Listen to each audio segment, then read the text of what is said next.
The American Medical Association recently recommended that the U.S. begin testing seafood for radiation.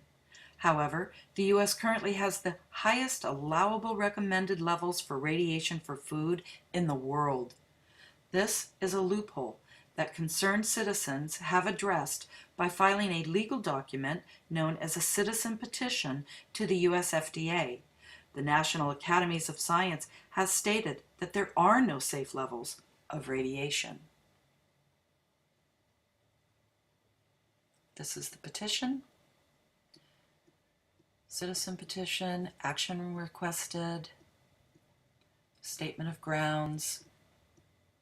You can go in and read this.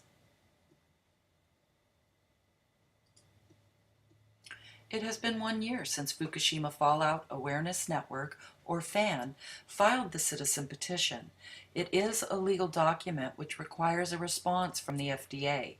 They may choose to either work towards meeting the petition goals or they may reject it entirely.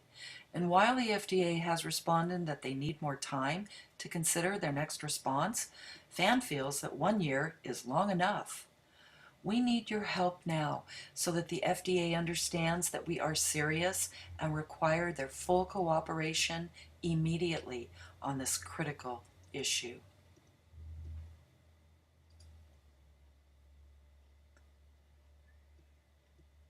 So we are in the Take Action Today tab. Easy steps to help protect our food today. Number 1, donate your time and/or your money to FFAN's crucial effort today. Number 2, sign FFAN's food and safety petition. Say bye-bye becquerels and keep harmful radioactivity out of our children's food. So let's take a look at a little bit more information about this. Down here below,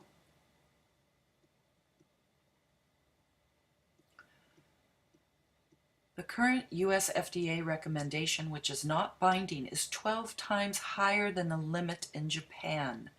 Before the Fukushima nuclear disaster, Japan's now accepted limit of 100 becquerels per kilogram would have been enough radioactivity to handle the contaminated material, like nuclear waste is handled. But after Fukushima, it is considered all right to eat it, and anything above that 100 becquerels per kilogram could be placed in the markets of other countries, like the US, who have high cesium limits. Studies indicate that in post-Chernobyl Belarus, at just 11 becquerels per kilogram of internal cesium contamination, children can be susceptible to heart problems, and at 50 becquerels per kilogram, children can start to have permanent tissue damage. Additionally, in a 2011 report, International Physicians for the Prevention of Nuclear War, or the IPPNW of Germany, has determined that the European Union cesium limit of 370 becquerels per kilogram for babies and 600 for adults is woefully unprotective.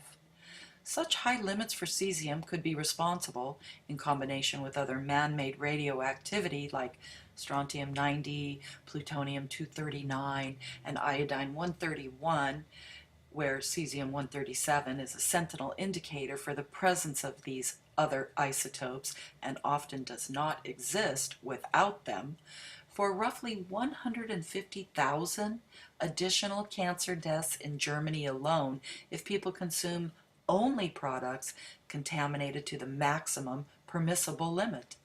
This number does not account for the incidence of cancer nor any other wide-ranging diseases or genetic disorders radiation could cause.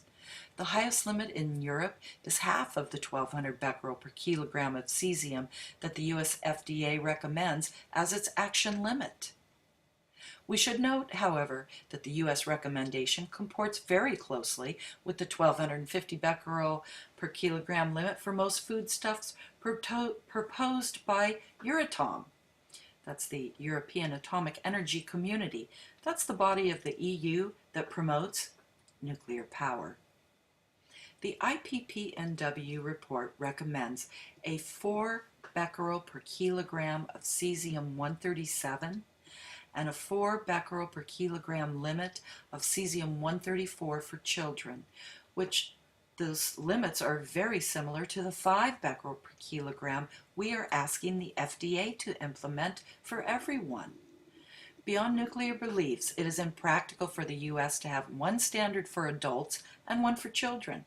It would be difficult to regulate and would add to the cost of the implementation, so protection for the most vulnerable, those up to at least age 17, should be the guiding principle used to set the standard, when in fact the IPPNW report recognizes this fact as well.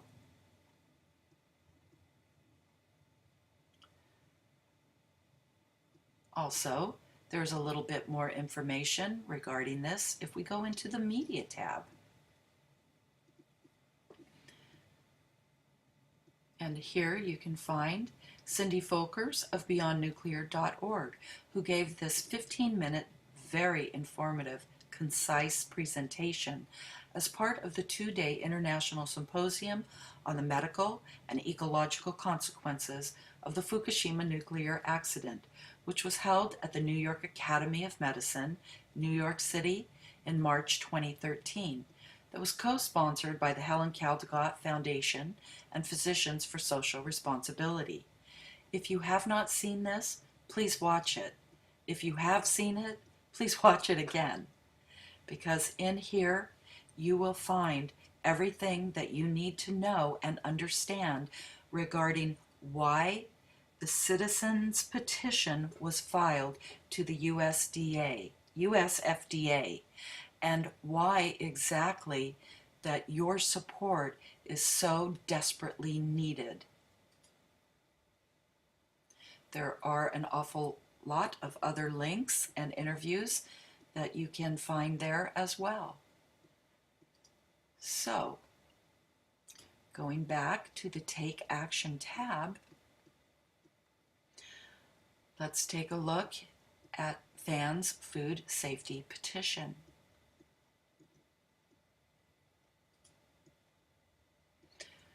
This is considered the companion petition that will be sent to the FDA, Commissioner Margaret Hamburg, the United States House of Representatives, the United States Senate, and President Barack Obama.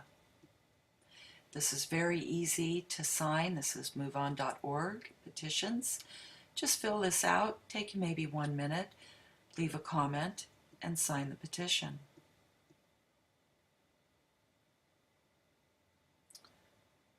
This will support that we are asking that the limit be reduced to 5 becquerels per kilogram for all food, nutritional supplements, and for pharmaceuticals, or even lower when technology allows. And that we quickly and responsibly institute widespread, transparent testing to ensure this limit, particularly in the wake of Japan's catastrophic and ongoing radiation releases from Fukushima Daiichi's triple nuclear meltdowns.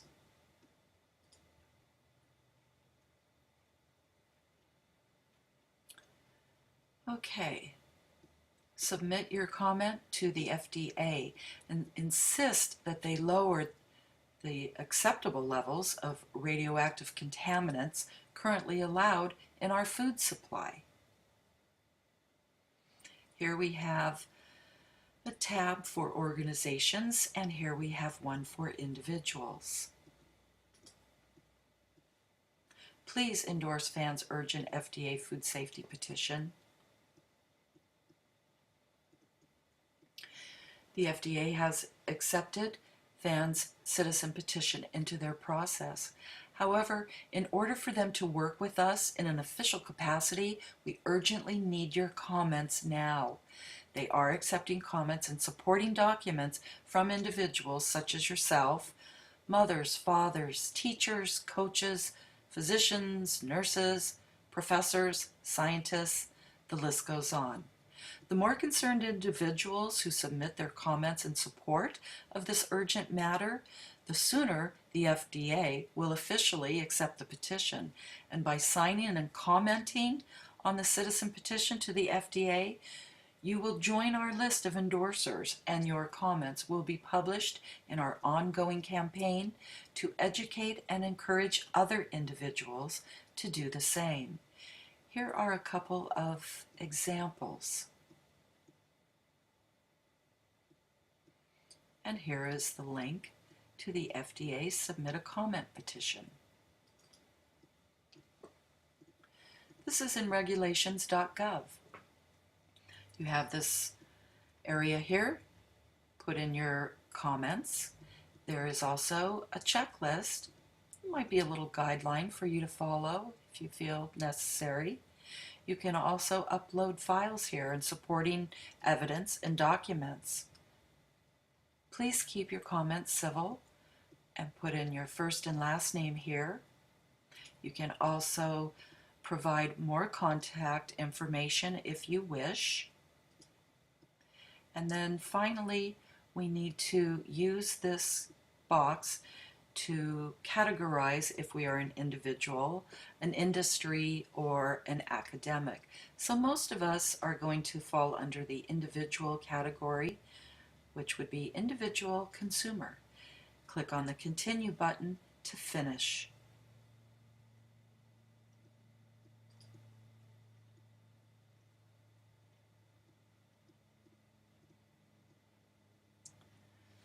Okay, let's see. And we can send a message to your representative to demand that the FDA do their job to protect our families by monitoring our food supply. And this sample letter is right here. Here's a sample letter you can copy, paste, and send to your elected officials.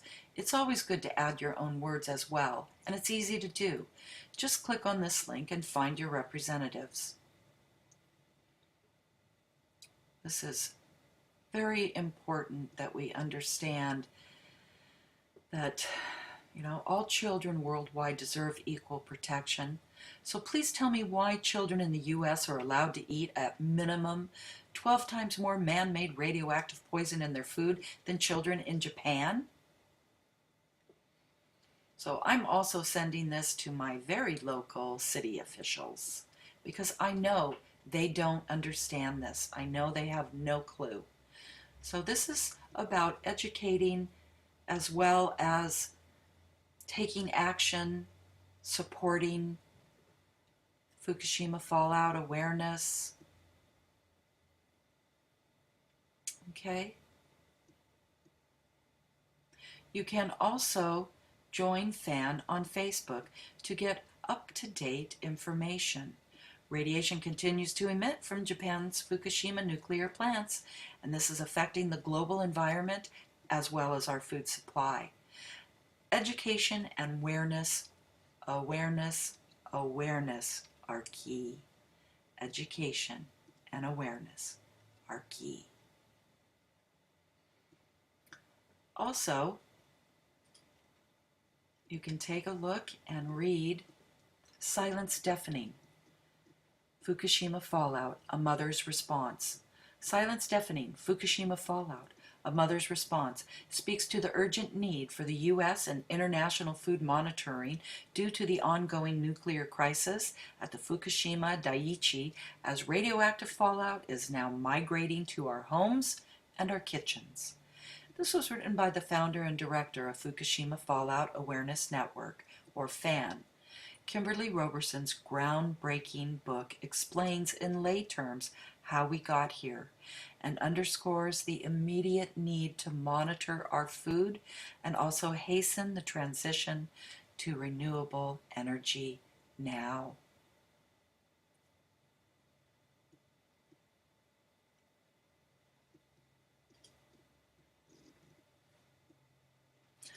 On behalf of Fukushima Fallout Awareness Network, the Ecological Options Network, Beyond Nuclear, and Citizens for Health, we would like to thank you for your support.